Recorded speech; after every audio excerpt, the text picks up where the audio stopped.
जों थांनाय 34 बोसोर आखायाव हाथियार लानानै नांनायनि उनाव बे जारिमिनाव मख'जाथाव साननि थाखायनो जों नेगासिनो दंमोन आरो दिनै बे जालांबाय। दिनै गोरोबथा खालामबाय, जों सहि होबाय।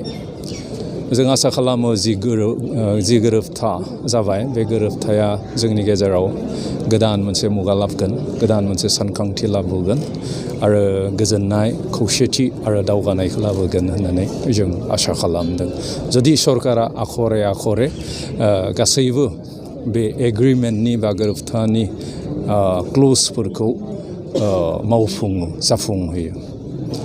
जों बेखौ रायलायनायनि गेजेरजों सानज्लायनोसै माबायदि जों दावगालांनो हायो। जोंनि गेजेराव आं सानो जे खौसे जानायानो सेथि।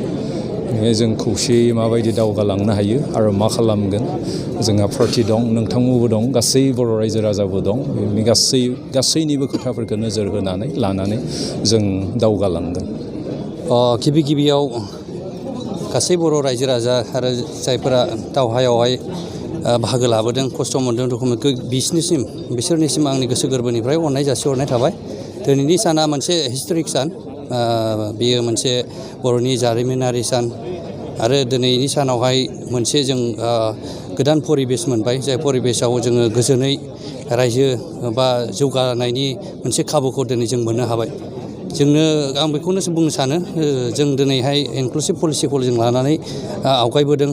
जों हाग्रायावमोन, नाथाय जों दिनैहाय बे प्रेजेन्ट पलिटिक्सखौ जों फोथायनानै दिनै रायजो राजानि गांनाय उखैनायखौ सनमान होनानै जों दिनै ओंखारबोदों आरो जों सानो बे एकर्डनि गेजेरजों जों बर'नि जेंनाखौ सुफुंनो हाथारगोन आरो जों बयखौबो खावलायो, जोंखौ मदद खालामनांगोन आरो जोंल' जाया, बयबो रायजो राजायानो मदद खालामनानै बेखौ जयैनो जोङो मावफुंलांनांगोन। गोजोन्थों।